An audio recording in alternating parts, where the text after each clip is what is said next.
Welcome back, everybody, to A Hustler's Mindset. So, me and Adam are here today. We're going to cover a topic that we feel is pretty popular with what's going on right now in our society and our economy.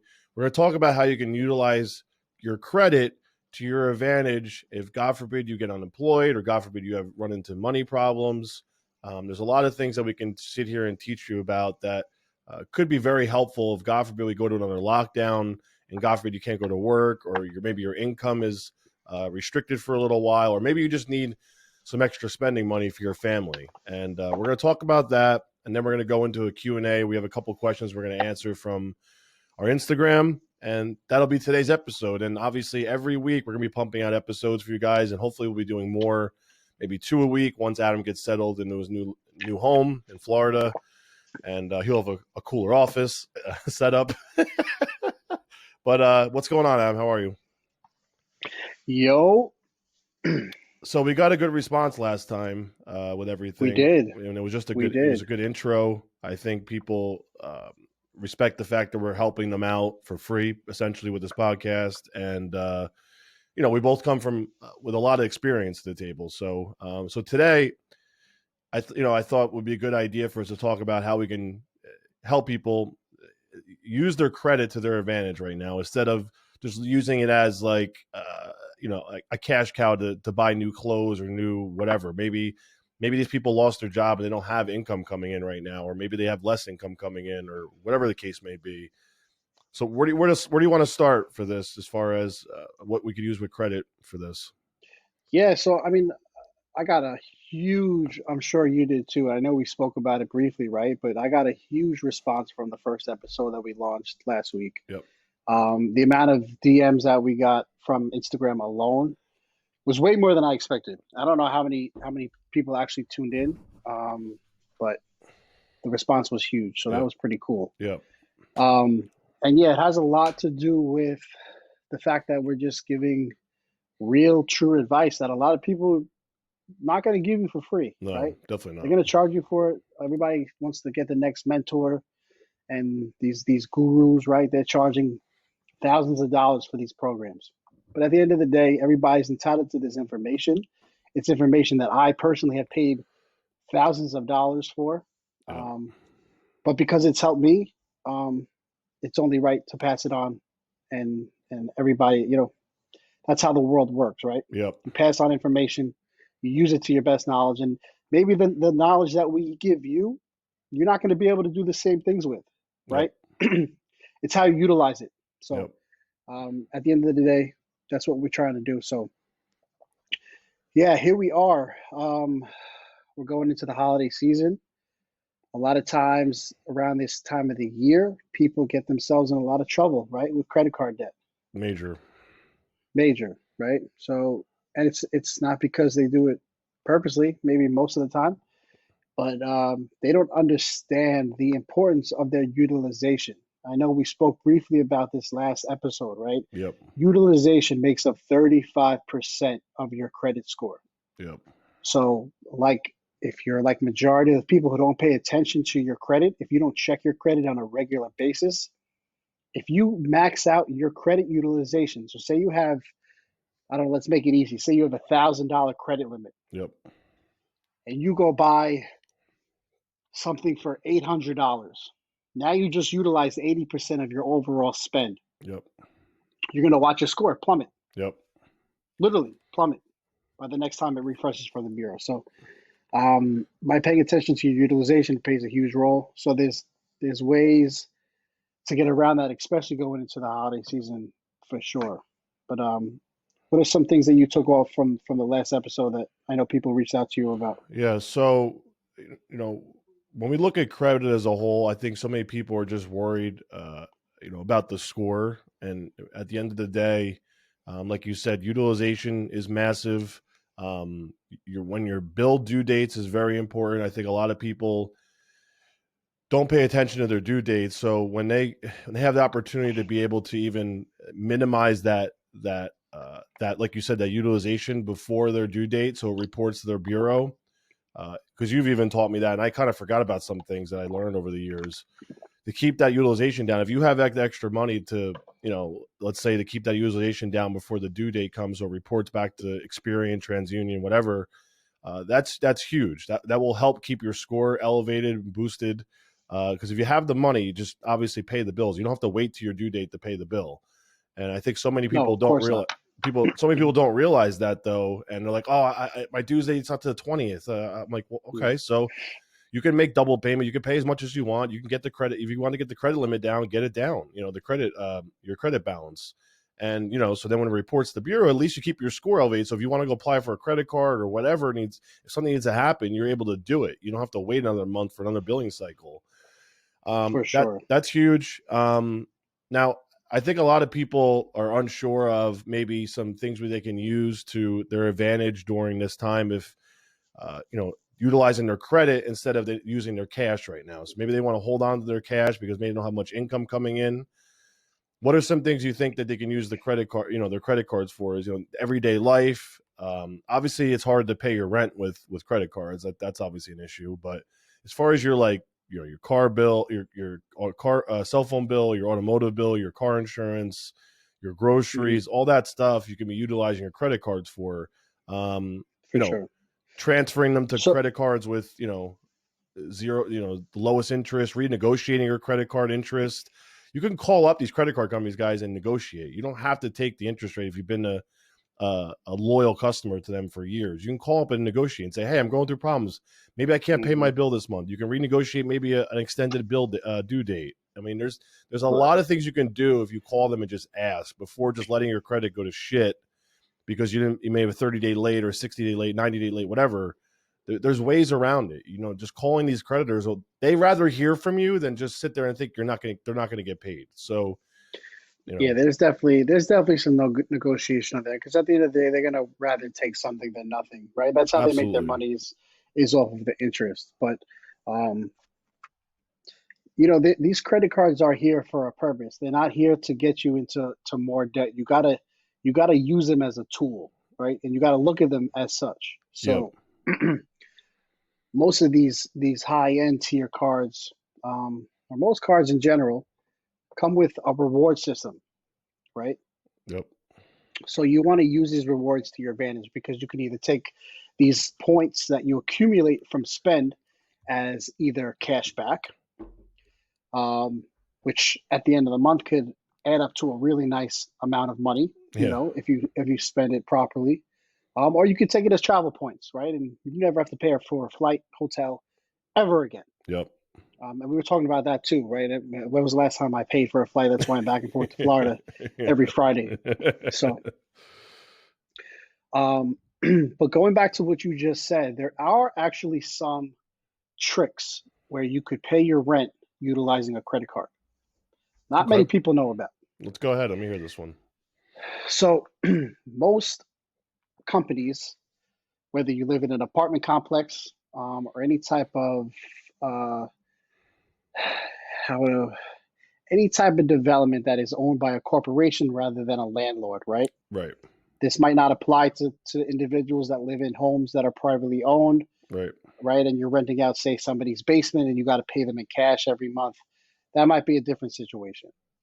But for the individuals that are living in any type of apartment complex or any type of home where you pay rent and not a mortgage, where you're paying, maybe you got to log into some portal, right? Where Right. usually your bank account is hooked up to. Right. I know for mine right now, my townhouse that I live in, I log into a portal every month, and I actually have the option to use my credit card. Oh, interesting. Okay. Yeah, they let you. They actually do let you. For me, anyway, you could either choose as an ACH debit from your checking account, or you could use your credit card. Now, don't get me wrong; they do charge you an insane fee for using your credit card. So you have to. I think it's like, I'm not even shitting you. I think it's like $65 for you to use your credit card just to Damn. use your card using your rent. Damn. So you gotta, but if you're trying to rack up points, or at the end of the day, if your credit card is your only option, if you're short Yeah. on cash flow, Yeah. You then you gotta do use it. That's what gotta do it's what you for. gotta do. Yeah. You got to do what you got to do. But there's this company called Plastic, Plastiq. Okay. And what they do is they allow you to pay for almost anything. And when I mean anything, I mean you can even pay your car payment Interesting. using your credit card. Now, obviously, if they take a fee, right? That's how they make their money. You can even send a wire transfer using your credit card through this company. Should have thought of this fucking So idea. Jesus Christ. it's pretty cool.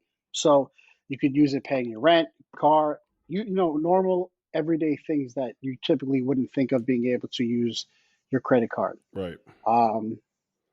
I've had clients pay me directly for Amazon automation services,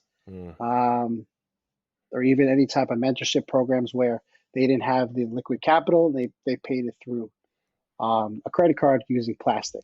Right. Right. Do they charge a huge So fee? Is it crazy, or is it like it makes sense if you have no choice? it makes sense if you're using it to pay for an investment that's going to bring any type of return. Right. Right. But last episode, as the intro, we spoke about utilizing business credit cards that provide 0% interest for an extended period of time, usually 12 months. Yep. So these type of cards are the cards you want to use, so you're not paying interest, and you can find a way to liquidate these cards, which we could go into a little bit, and you could use that liquidation as cash to pay for an investment, whatever you're trying to do. Right. For sure. Yeah, and I don't know if a lot of people pay attention to points. Like Amex, they allow you to use your points even sometimes. I mean, you can literally shop on the Amex store and buy almost anything. I mean, you can apply it to anything.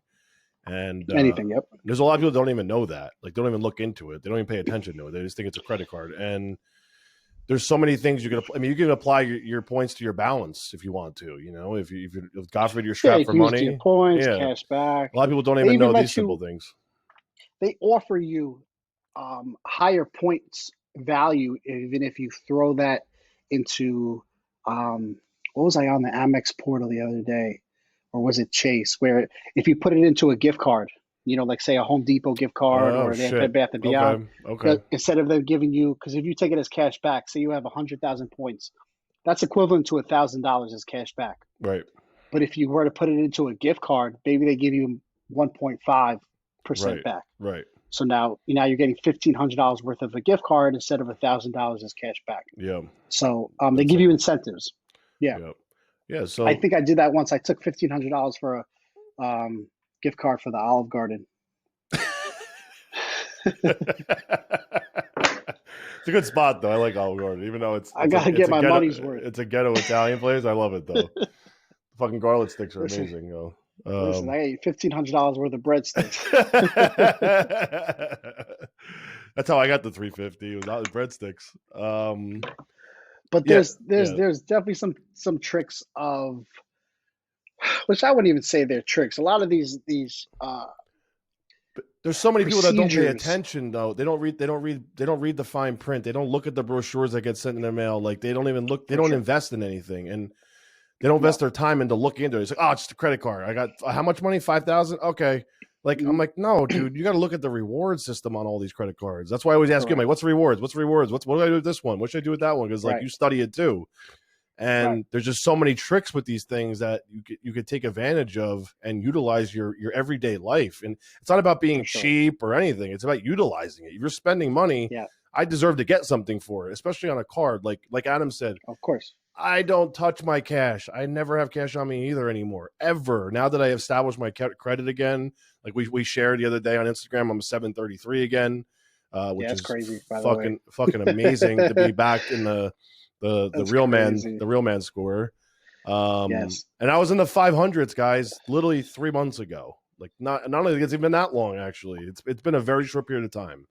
And I put the screenshots up. Maybe I'll put them up on this video too, to show you the dates of everything. And it doesn't take much to fix it. It doesn't. And I think when you started with True Credit a couple of months ago, and a 200-point increase on your score is phenomenal. Yep. It said literally on that screenshot, it was like 90 points in like less than 30 days or something. So yeah. And it's wild. People don't really understand. Anybody that's listening to this that has any type of derogatory issues with their credit, and derogatory, I mean any type of collection accounts, charge off accounts, any type of delinquents, any type of late payments, 30 days, 60 days, 90 days late, Yeah. medical bills, anything Student loans too, right? can be removed. Yeah. So I know we'll post the link, anybody that's interested, but Yeah, absolutely. um, We'll post the link right here so you guys can see it. it's insane. And if you don't have access to this type of knowledge, you are truly missing out for Yeah. sure. Yeah. There is Um, there's things even I've learned from Adam in this short period of time that I never even knew. And I've been in this industry a very long time as well. So it's just always things you can learn from it. I'm never like, oh, I know everything. Just like bodybuilding, I'm always like, tell me something. You know what I mean? Because there's so yeah, much to learn and absorb. There's things evolving. Um, yeah. People have different There's mentors. There's always stuff to learn. people have made millions, tens of millions, hundreds of millions of dollars utilizing credit. Yeah. Okay. If you want, I can go into this story a little bit. What I was telling you about what I was doing last Christmas season with the Apple Card. Yeah. Yeah. Tell that story. That's a good story, actually. Because there's a couple of methods. Now this may not be in play anymore. I heard it doesn't work anymore. I haven't tried it, but I'm going to tell the story for the sake of it and to give you a little bit of knowledge of how people have actually made millions of dollars utilizing credit. Yeah. Take advantage of the 60% off sale on the full credit wipe at nicktruecredit.com. So if anybody's not familiar with the term called manufactured spending, okay, you can Google it. It's a common term. Thousands of people around the world or around the country, sorry, should I say, utilize or have utilized manufactured spending with their credit cards at some point. And what that really means is it's accruing spend on your card for the sake of earning points value without actually having to spend any money. Yep. So it looks like you're spending thousands of dollars on your card, so you're racking up thousands of points without actually having to spend any money at all. Right. And it sounds illegal, right? It's Yeah. not. People always think it's illegal, but it's not. Yeah, it's not. Do the credit card companies frown upon it? Yeah, for sure. It's definitely a risk of them closing your account, but again, this is not something I recommend, but this is something an avenue that people have taken with their credit cards and have made a lot of fucking money doing it. Yeah. So manufactured spending, like I said, one of the ways which was very popular only about a year ago, maybe not even, Yep. was called the Apple method. And what it meant was when Apple, it didn't even have to be using an Apple card. People were doing this with Amexes and Chase cards as well for the Gotcha. sake of increasing their point value. Gotcha. But when Apple released their credit card, right, it's a titanium. Yep. I know you're jealous, right? It's titanium. I actually got to do that tonight, actually. I'm going to apply. Fuck it. I told Chelsea I'm doing it. I don't give a shit. It's a titanium credit card, real metal. I know. Yeah. It's real Nick metal. is I like the metal tight cards. I got the metal his cards. fake metal credit cards that he has. This is Well, real metal. Amexes used to be metal, and now they're not. It pissed me off. This is real metal. It's like hybrid plastic. Yeah, this is legit. Yeah. So Apple's titanium credit card that they released about a year ago, not even, offered 3% cash back on all Apple products, right? So what I was doing was going into the Apple store a few times a week and tell John Ward to stop calling, man. I was going into this guy's never-ending professional bodybuilder. He's doing USA's a couple of weeks too. So I would go into the Apple store. Like I said, a few times a week. I would spend $10,000 each time buying straight MacBooks because MacBooks was the most expensive product that they sold. Right. So you could buy a MacBook for $2,500, $3,000, and I'd buy a few of them. Right. I'd spend $10,000, and I'd go either to another Apple store the same day or the next day, Right. and I'd return those MacBooks. Right. Except when I return them, I would have the lady at the store return the amount back onto my debit card, not the Apple card. Right. So to Apple, it looked like I was spending $10,000 and I was accumulating $300 because 3% back of 10,000 is 300, right? Right. So I'd automatically get that $300 in my Apple Cash. And then when I would go and return it, she would return it onto my debit card, which would hit my bank account instantly. Right. And then in turn, I would just pay back off my Apple credit card. Right. And I would do this like 3 times a week. So if anybody is any good at math, that's $900 of basically just going to the mall for free.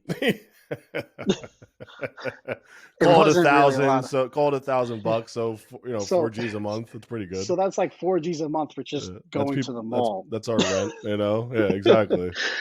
And then what really was mind blowing was for the holiday season, for the whole month of December last year, they ran a special where they were giving 5% cash back for everybody with an Apple card. It's hilarious. I said, oh, everybody's getting Christmas presents this year. I wish they gave you a higher limit. They only give you 5-10 grand, right? You said? Yeah, I only had 10 grand. So I did $10,000 a clip. I'd spend 10, pay it off, spend 10, pay it off. Do they give people with the high limits on those cards, or no? They don't do it for a reason? I haven't seen it over a 10,000. No, I mean, maybe 15, but I haven't seen it. Yeah. So people were doing this trick. No, it's not really a trick, but people were doing this method with Chase cards, with Amex cards, for the sake of accumulating points. So you can go in and spend 10. You can spend higher limits with Amex. Yeah, crazy. You can go in and pick up 20, 30 MacBooks, right? And spend 30, 50 grand. Yeah, so Adam just got cut off, guys, but we're back. He kind of disappeared into the Matrix for a second, but we got him back.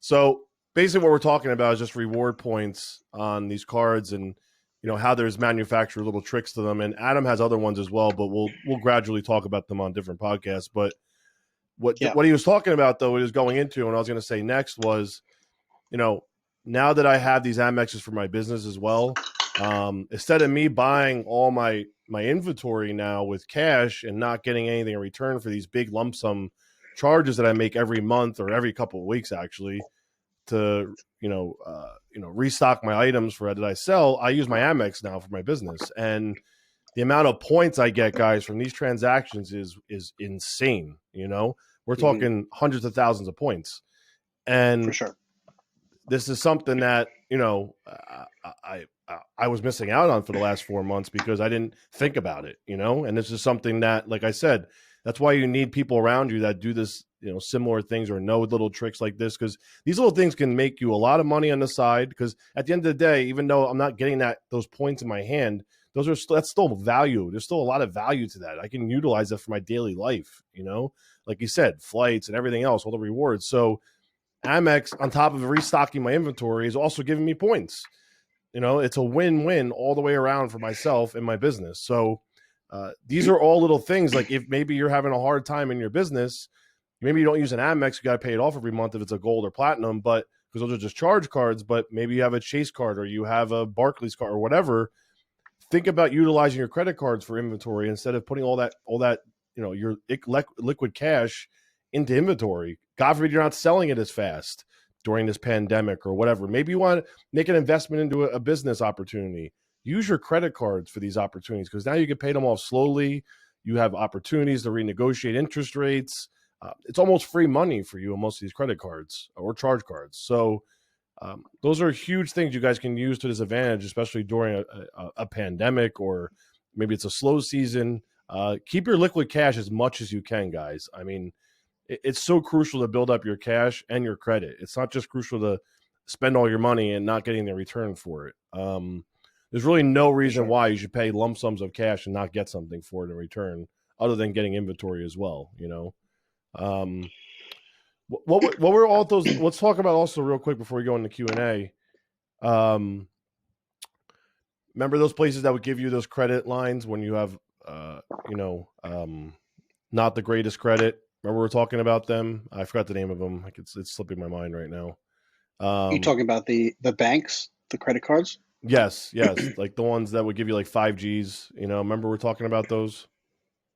You talking about like Credit One Bank, like things like that? No, the other one that we were talking about, the jewelry one. Oh, my Jewelers Club. Yeah. Yeah, let's talk about that for. I got a lot of questions about that. Like that was probably most of them. Everyone was so curious about that. You want to give a little Yeah. insight on So, that? um, for anybody that might not have horrible credit, you just don't have enough credit. You want to establish lines of credit. And it's hard for individuals to do so if you don't have a substantial amount of credit, right? It kind of sounds like backwards because banks want you to build credit, but it's hard to build credit if you don't have credit. It's hard to get approved for new credit cards if you don't have enough credit. It's kind of like the same thing. Like you could have a 550 credit score and have a bunch of collections on your account, or you could have a 550 credit score and have no negatives, no derogatories, but Right, you don't really have any positive accounts either. right, So they're going to look at your score kind of like the same thing. So um, you're still a risk at the end of the day, whether you have negatives or not, right? You still have a 550 credit yeah, score. So one of the ways to increase your lines without having to apply and then obviously get denied is um, these lines of credit that automatically approve you, and they will report to all three bureaus, showing that you have lines of credit. And one of them is my Jewelers Club. My Jewelers Club will report a $5,000 line of credit to Experian, Equifax, and TransUnion every 30 days. Right, you're yep, going to have good payment history. yep. I think it's like a $99, $100, Yeah, it's $100. Yeah, $100. $100. You got Yep, to buy something from their shop, yep. right? You buy like Yeah, a that's bracelet, whatever it is, basically. something stupid. But what they're doing is they're extending a line of credit for their jewelry to you, Yep. right? A lot of people didn't But understand it, you, so that's why I wanted to explain it. yeah, Yeah. it's hard. It's I guess it's hard if you don't know what it is. What they're doing is it's a jewelry company that wants you to purchase jewelry from their store. Yep. So what they're doing is they're giving you $5,000 to spend with their store. Yep. Obviously, you're not going to spend the $5,000 on jewelry that you don't want or need, Yep. but it's the whole purpose is it's reporting onto your credit. Yep. So you obviously accept the $5,000. You buy something cheap for $100 and you pay it off. But what it's doing is it's reporting as you have a $5,000 loan, Yep. $5,000 line of credit, Yep. right? When the banks look at it, they don't see that it's for Yeah, jewelry. jewelry. Yeah. They don't know that it's not an actual credit card, right? So um, now that's huge. Now you got a $5,000 line of credit reporting to your bureaus without actually having to apply for Yeah. a credit card that is not going to give you a $5,000 line of credit. No, you're lucky you get 500. So, No. what was the other one too that you mentioned besides my jewelers club? What was the other one you said? So there was another one. Before I say the name, I want to give the correct. I Uh, forgot the name of it. The guy with that YouTube channel talks about it all the time too. He's probably getting paid by them. The black guy just got out of jail. That guy, the guy I sent you, I said I watch. Remember? What the fuck is his was name? that Bam Man Kivo? Yeah, I think so. Yeah, there's well, there's a lot of those that you guys can utilize for credit. Even what's Yeah, there's this company called Kickoff.com, but it's spelled Kikoff. yes, yeah, yep, And what this does is they're giving you a loan for $12, yep, right? Basically, it goes into this wallet that you have in your account that you create through their website portal. And they're giving you a loan for $12, and they ask you to pay back $1 every month for the year, yeah, right? So again, the banks don't really see what the loan amount is for. They're just showing and reporting positive payment history. So they're giving you the $12 up front, yep, and you're paying $1 per month over the next 12 months. yep. And every month that you pay that $1 back to Kickoff is they're reporting positive payment history across all three bureaus. Yeah, So that's huge, especially for it Experian. is huge because it sounds kind of silly, right? $1 a month, Yep. but we spoke about this again last episode. A payment history makes 35% of your credit score, right? And we Yep. said 3 late payments on your credit report is the equivalent of a bankruptcy. Yeah. It's fucking huge. Huge. So again, if you have brand new credit and you don't have payment history on your credit, Kickoff is a great option for you. So adding those two combined is a great option. And obviously, you could add secured credit cards. So you can call up Capital One, go to Capital One's website, Yep. prepay a credit card for $500, Yep. and use it for your everyday spend. Maybe you want to put groceries on it or gas, maybe your cell phone bill. Yep. Obviously, small purchases, right? You don't want to increase the utilization too high. But if you do, just make sure you pay it off in full every month before your billing cycle ends. Yep. That way, when it reports again, you're back to a zero balance. So even I just gave you three, right? Three ways to build your file if it's brand new, or maybe you have, just not a strong enough credit report. Yeah. Secure credit Um, cards were my savior the first time I fixed my credit. yeah. Especially once you start getting, I don't know if they give you credit cards that big anymore, secure credit cards. I used to get them for bigger amounts in the beginning, but obviously if you get Mhm. a secure credit card for like a couple $1,000, that really does some good, good, I good. mean, they're gonna give you for whatever you put down. Yeah, So but if I you give think them 1,000, but sometimes I think I was trying to help someone not. some of them do give you more. I know Capital One, like if you give them 250, they'll usually double it and they'll give you Yeah, some are a 500. little more stricter than others, but if you got like a true secure card, they'll let you go like $1,000, $2,000 sometimes. Yeah, Um, yeah, and those are the ones that really hit your bros good because they see those yeah. credit limits on them. It's that in 6 months, you guys, you'll be in another different world with your credit Mhm. report. So, So those are some cool tips and tricks you guys can yeah, utilize. I mean those. There's way more we can go over in detail too, and we'll hit that with episode 3. Yeah, but I think so many people don't even know where to start though. That's the thing. That's what's crazy. So those three little Yeah. things will go a mile for most people. Um, hmm all right, so got a couple of questions on my end. You have a couple of questions. I'm going to pick a couple ones that I think they're the best ones I have. hmm So this first one is a good one because I get asked about this a lot as well. Um, well, we just talked about how the best way to build credit, but for a starting standpoint. This guy asked, "Can you wipe out credit card debt and not pay high rates on amounts owed?" So basically, what he's saying is, um, can you wipe out the credit card debt completely? I think, and not pay the high interest rate. I think is what he's basically saying, right? So we're not wiping out the debt. Yeah, What we're doing is we're wiping out the derogatory account from your credit report. yeah. I think people think that it disappears, like it evaporates, and it doesn't Yeah, really. that would be great, right? Like hit delete, and Now, it's like goodbye.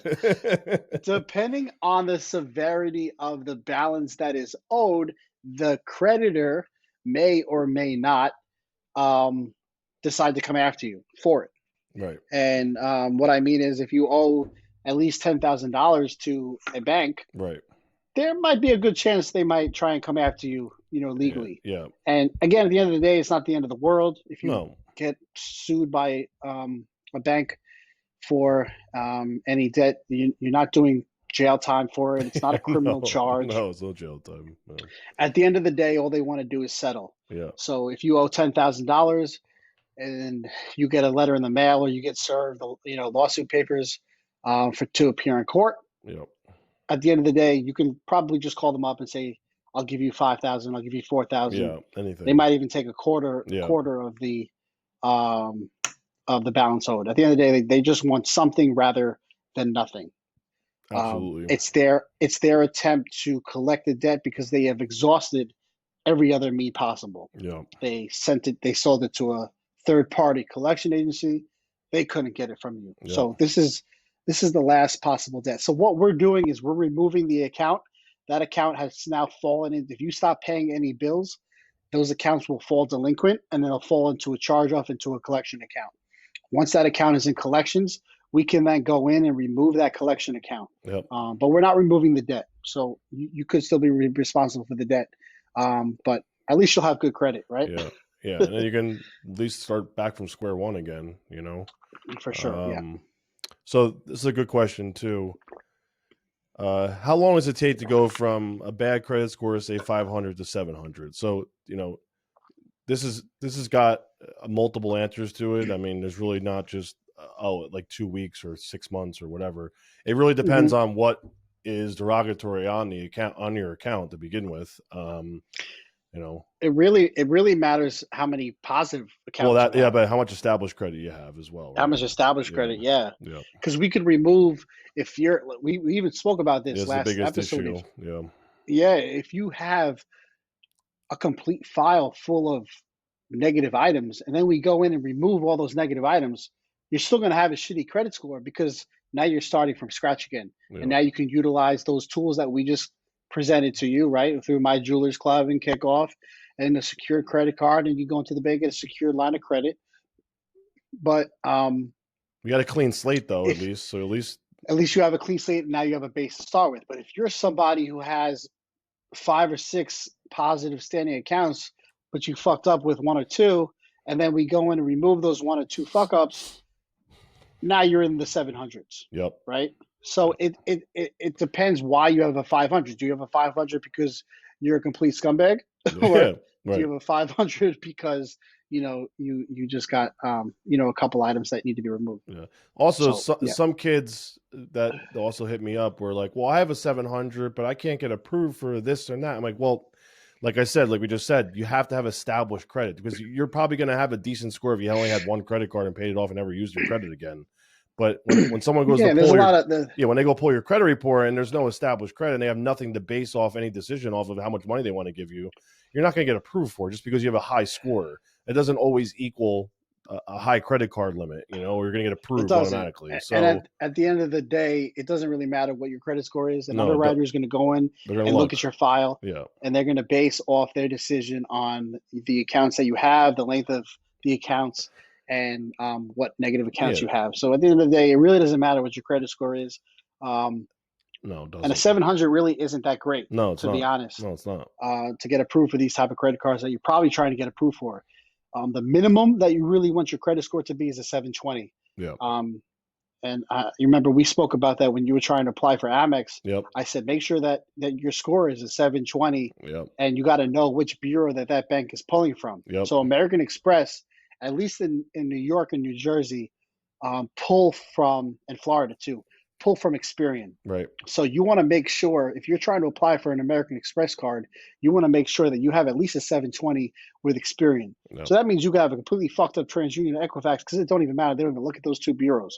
But if your Experian is at least a 720 and your utilization across the rest of your accounts is around 10, 20% or lower, you have a very good chance of getting approved with that American Express. Yeah, absolutely. So you want to know what bureaus those banks are pulling from.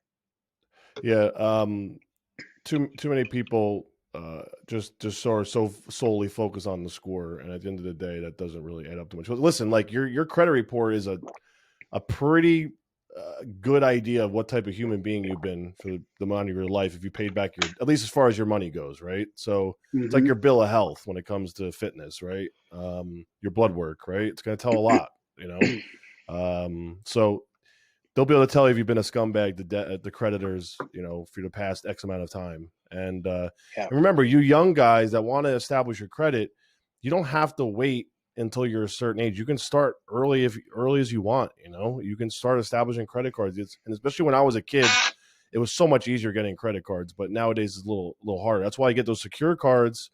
Get your established credit right away off the bat. So by the time you're in your mid-20s, you have years of established credit. And you don't wait till you're like 25 to get a checking account and credit card, like most people do. I started way too early. That was the problem. I didn't know what the fuck I was doing. So if you're a young kid, get the secure credit cards, go to My Jewelers Club, get these things to start building your credit. Because by the time you're 21, then you could do a lot of things with yourself, because you need time to do it. It's not, you don't just get thrown these credit cards and these opportunities to spend money without the years of established credit, Right. So don't hesitate either. Also, but have a job to pay the credit cards back. Yes, make sure you have one of those. You better have income. So this person said, I don't really know what this means. I'm just going to ask you. I paid off debt from the collections and I got the receipt for it. What do I do now? You kick yourself in the face because I know you're going to say that. That's why I wanted to hear you say that. You did exactly the opposite of what you're supposed to do. That was a good question to ask. Yeah, I mean, guys, if it gets to the point where it's at the collections agency, we spoke with this on the last podcast. That's the last thing you want to do is give up your money to them because it's not going to help you in any way, which way. So, no. So whoever this person is, just know that is going to remain on your credit report for the next 7 years.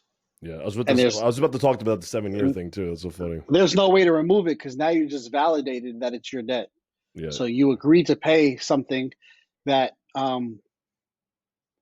really you didn't have to pay. So now that you paid it, you voluntarily just admitted that it was yours, and now it's impossible to get removed from your credit report.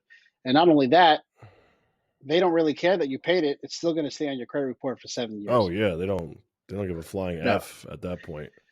That's how they get people. They get people all the time. I mean, it happens all day long with these people with the collections. Even for little stuff, like it doesn't matter what I've seen people pay $30 collections bills, and I'm like, that's crazy. You know what I mean? Like, oh, it's gonna get off my credit. Matter. It doesn't get it off the credit. Matter. No, it doesn't matter. Because it could be $30,000 or $30. It doesn't matter. It doesn't matter. Yeah, it's crazy, right? Yeah, like people happen all the time, like cable, the cell phone bills. They just forget and move on with their life or whatever. They move. Utility bills, I see it happen with all the time. Yeah, for sure. Oh man, crazy. So I'm not even going to ask the next question because the first one was bad enough. Let's see this next one. Oh, so I kind of understand what he's saying. Can you get rid of a current bankruptcy, or do you have to wait for it to mature? Take advantage of the 60% off sale on the full credit wipe at nicktruecredit.com. No, that's a great question. Yeah, it's not easy. I don't want to make it sound like it is. No, it's definitely not easy. But we remove bankruptcies all the time. Yeah. Just had one removed this week. The client was ecstatic because she's been trying for the last 3 years to get it removed. So no, you don't have to wait for the bankruptcy to mature. The process of getting bankruptcies removed is pretty simple. We just have to remove all the accounts that are attached to the bankruptcy. So whatever accounts are attached to it, we remove those, and then we're able to go in and dispute the actual bankruptcy itself. And the bankruptcy itself is not really what's hurting your credit. It's the accounts that are linked to it. Right. And not many people understand that. So once we get those accounts removed, then getting the bankruptcy removed is a lot easier. Yeah. Yeah. What would you say? How many billing cycles do you think it should take? Is there usually a roundabout for what? Like a bankruptcy to get removed, like once you submit the paperwork and everything? That's probably this bankruptcy that we had removed was removed in under 90 days. That's fast. That's fast though. Typically, it's at least a 6-month process. Yeah. I didn't have a bankruptcy, but I could tell a personal situation I just went through. So I had a brand new, I think I told you, did I tell you the story about the M3? Did I tell you what happened with this?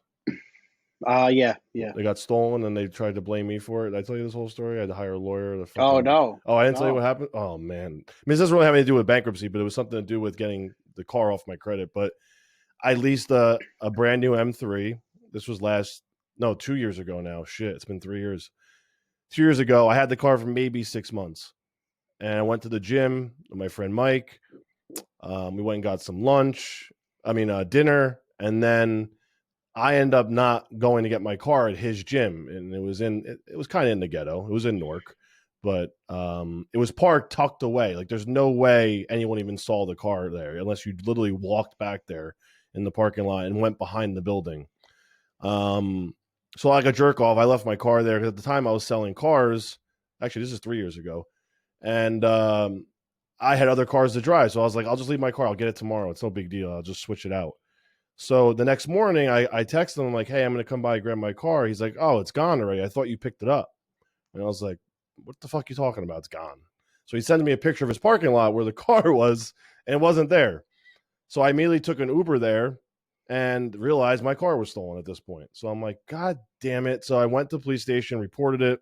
They don't even look. The best part is about an auto stolen, they don't even look for it. Unless you like probably, go to like some white neighborhood, maybe they might send a cop out to drive around looking for it, but they didn't even move. They didn't budge. Like, okay, thanks. Here you go. Here's your paperwork. Here's the police report. See you later. I'm like, well, what do I fucking do? Because I never had my car stolen. And they're like, call up the company. Who's it with? And I'm like, it's leased through BMW. They're like, yeah, call your insurance company. Let them know.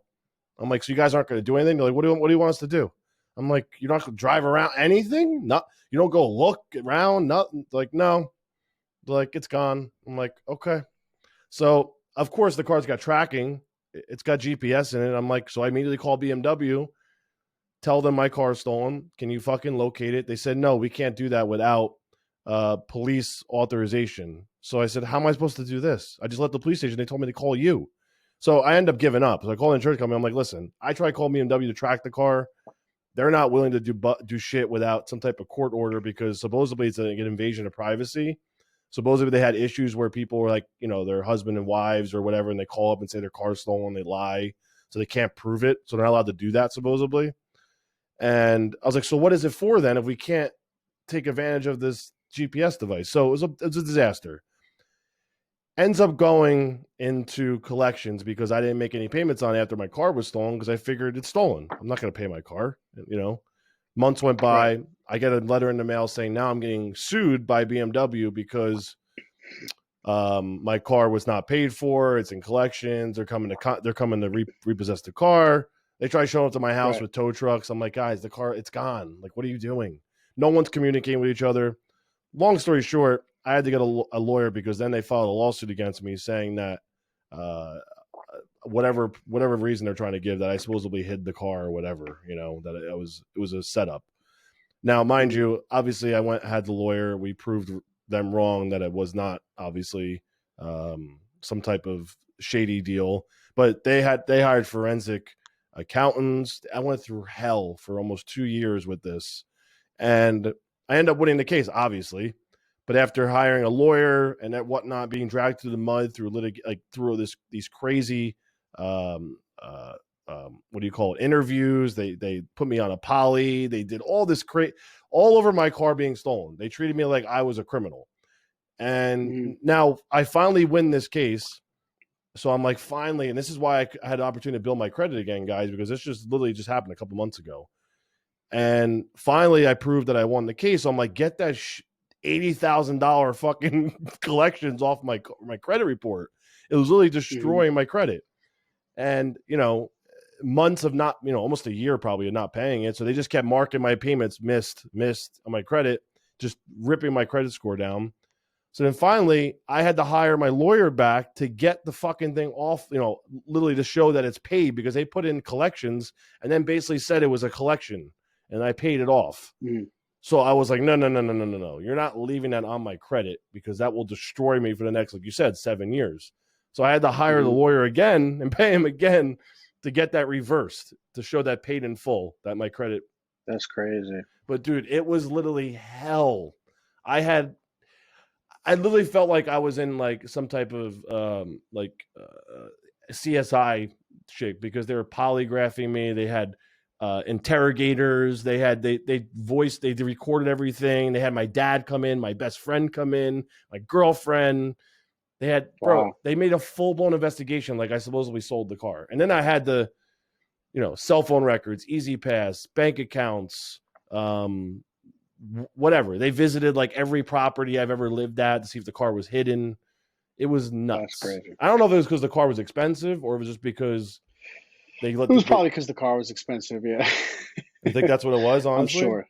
Yeah, of course. Because it's not like They I have a wouldn't have track went record as of anything. It's just nuts, though.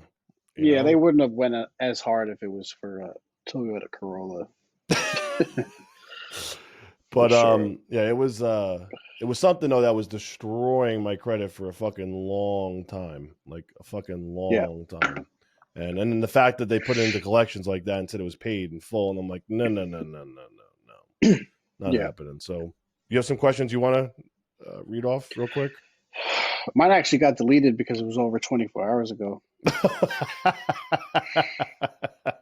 I hate how they do So, that. I hate it. I so have. I apologize to anybody that asked the question and I can't see it anymore. That's so I'll be funny. smarter and screenshot them next time. But I don't even remember what they said.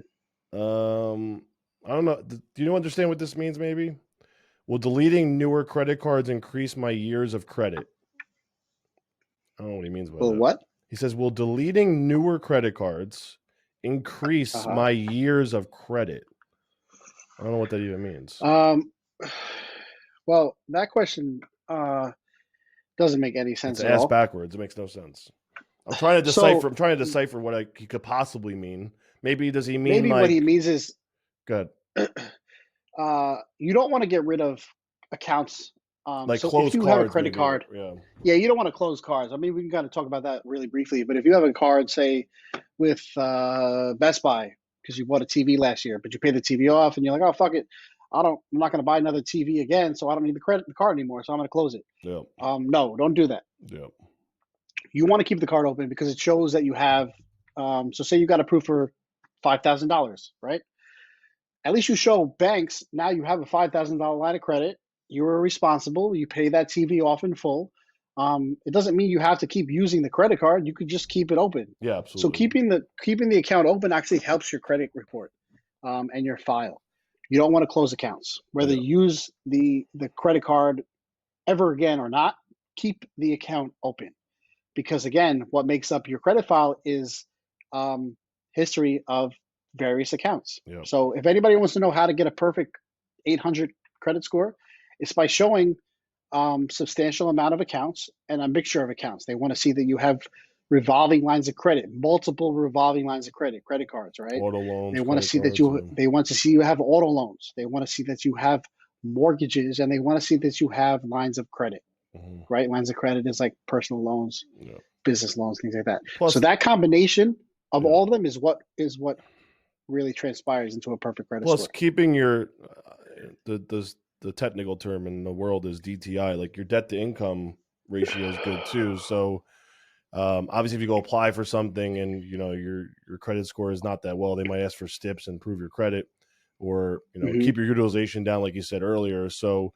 if Yeah, they as long see as your utilization is low, your debt is low. So yeah, so if they don't want you want to, to keep your. if you have that $4,000 credit card or $10,000 credit from Best Buy and you close it, you're losing that Mhm. to keep your utilization Right. low. So Yeah, because if a bank looks at your file right, and they see you have $50,000 in an available credit, but you haven't used that $50,000, that looks really good, right? yeah, But now if you went and closed yeah, your credit card from Best Buy, now mm, you just shortened your available credit.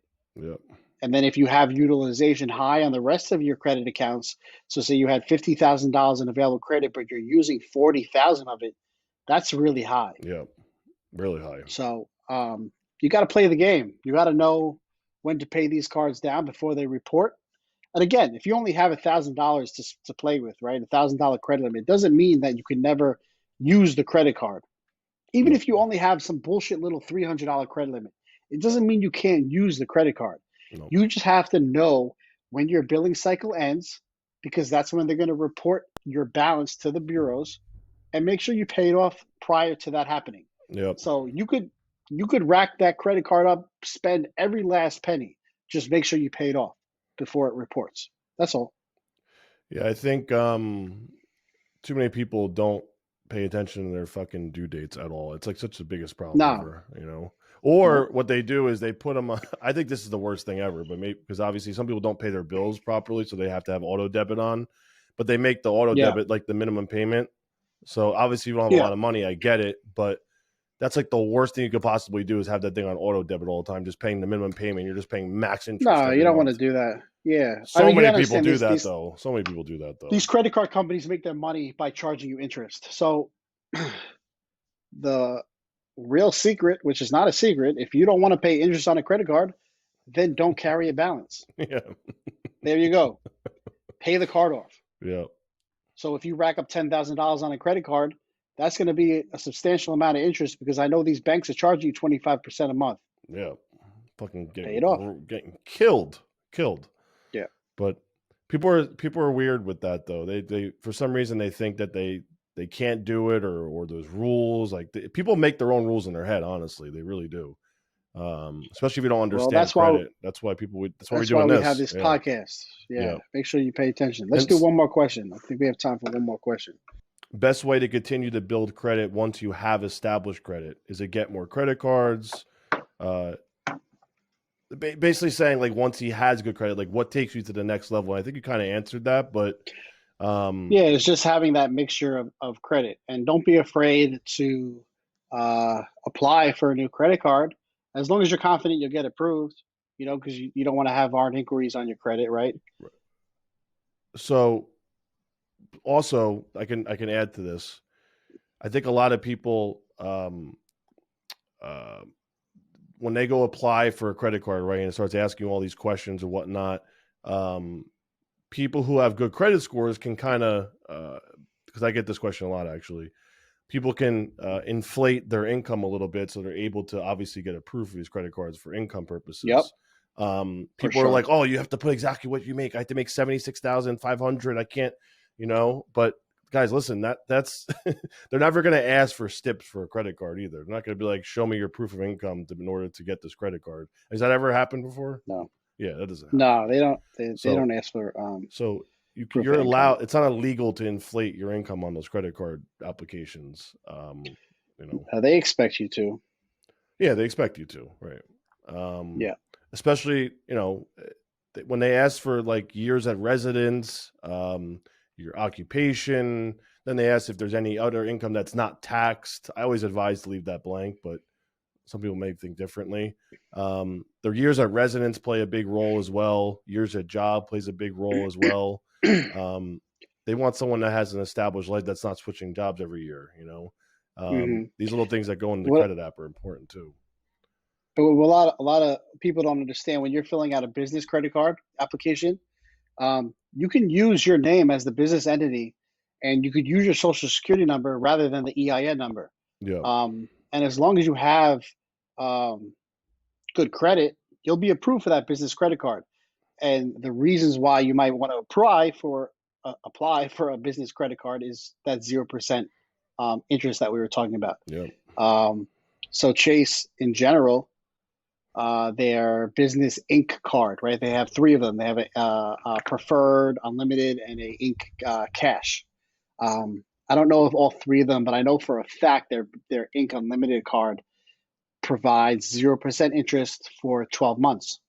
So if you're listening to this and you're like, well, I don't have a business, you know, I'm not going to get approved, or I definitely don't have an established business with good business credit. Yeah. Where it asks for your business name, put your name. Yep. So like my Chase Inc. card that I have, where it's supposed to say business name, it says Adam Reich. Right. It doesn't say my business. It says Adam Reich. And when it asks for my EIN, you can put your social security number. Yep. Because a lot of people have businesses as a sole proprietor. Yep. It doesn't have to be an LLC or an S corp, whatever. Yep. You could use your social security number. So you use your social security number, and you'll be approved for the card. I promise you, as long as you have a 720 credit score, you will be approved. And there you go. Now you got a $10,000, $15,000, $20,000 credit line at 0% interest. Now the sky's the limit. You go take that credit card and invest it into whatever you want. Yeah, now you could do whatever the hell you want with that. Do they look at, when they pull a business credit report, is it the same thing? I never really knew that. I never really thought about that. It depends what bank you go through, but majority of, and I say majority, it's probably like 90%, 95%. when you fill out a business credit card, even through Amex, the Amex Yeah. cards that you just got, Yep. it's all PG. PG meaning personal guarantee. Yep. They're all gonna All switch. tied. It means it's all tied. So if you default on that Amex card, they're still gonna come after you personally. Right. But you're at the same time you are building your business credit. Okay. So which is cool. Yeah, and there's cool. ways to check your business credit score because it's something completely different from your personal. Yeah. But there is a bank which I can provide you guys maybe on the next episode. If you have a business, all they don't, and you don't have good credit, this is for you. If you have a business that's established and you don't have good credit, I just got a credit card through them about 2 months ago. All they look at is bank statements. So if you have a business that is bringing in substantial cash flow, and I don't even know if I ever told you about this. No, I don't know about this one. I might have fucked up and forgot to tell you. I think you did. all they ask for is for you to submit bank statements, and they base their approval on your income. Interesting. This could be good. They don't even ask for your social security number. Damn. And they gave me a $12,000 credit limit for mine. So it's not huge, but it's something at least. And at the same time, it's helping build your business credit, and it has no impact at all. It doesn't even obviously it doesn't report to your personal credit because they don't even ask for your social security number. Interesting. But they could still come after, obviously. But yeah, I mean, sure. Of course. But yeah, anybody that signs up as a client with True Credit through Nick and us, we'll give you this little inside plug for this credit card because it's not really well known. But I'll tell you about it off the air for sure. Yeah, it's cool. That's an interesting thing. You know what I gotta get more into? I gotta educate myself more is on getting credit lines for the business. Even though I know it's similar to a credit card, but they're still good to have for expanding the business and whatnot. Property, inventory, whatever the fuck, emergency. Absolutely. Having these, that's another thing too, guys. Don't wait, just before we go out on this, don't wait to the last minute to start, oh fuck, I'm in shambles now of money. I need to start applying for credit.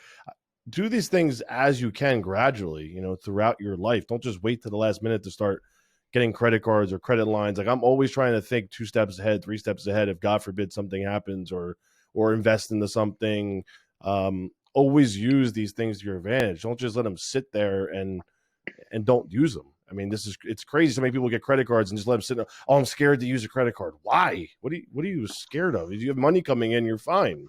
What is there to be scared of? And if God forbid it comes a day where we all have and things shit the bed, it all happens to us. There's always a ways to fix it. And that's what we're trying to help people. Don't fear the credit cards. Don't fear your credit report. Don't be afraid to look at it because you're like, oh, I fucked up. I don't want to look at it. Like I used to be that way too. And you have to look at it and understand and educate yourself what you're looking at and understand where you fucked up and fix the things. Don't ignore them. So many people try to put it into the closet and close the door and forget about it. And that is not the way to live. I used to live that way. It's a terrible way to do. You need credit to be able to build something amazing for yourself. To get. That's why we stress to you guys the importance of being able to check your credit on a regular basis. Yeah, so important. So important. And maybe we can put that identity link. Yeah, I'll put that actually in underneath the description for everybody to look somewhere at. So you guys can get an accurate view of your credit and make sure you're checking on a regular basis because at any time something could pop up that may be inaccurate and it maybe is not your fault. And that's where we come in and we dispute it and we get it off very easily. So it happens all the time. You don't even know if somebody's out there using your social security number to apply for whatever. And you're not honestly look at it every day if you can. Yeah. If not every day, every other day, because you never know. Get in the habit. Yeah. You never know what's going to pop up on it. That's why these credit monitoring companies, the right ones, not experienced, stuff like that, but the right ones that are not a ripoff and just trying to. We could talk about that the next episode. Actually, that might be really good. Talk about how those Experian, all these other ones are just terrible for your credit report. But Right. monitor your credit, guys. No one else is going to do the job for you. You have to pay attention to yourself. Don't rely on anybody. Just look at yourself. It's not hard.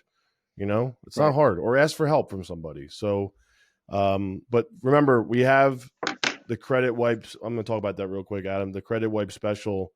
That's normally like $2,500, $3,000 through True Credit Repair on sale right now for $1,000 for the entire full credit wipe. That covers everything, guys. This is not something that we put a time restraint on, saying, "Oh, we only do so much work in 30 days, 60 days." This is something that they take they're on, only full force. They're only going to get that. They're only going to get that price though if they go through your link. Right, from nicktruecredit.com. We'll put that in the link below. This is a special for now, guys. It's not going to be forever. It's something we're doing because as we start this business, we obviously want it to grow. We want people to experience the services we have, all the great opportunities we have to help you.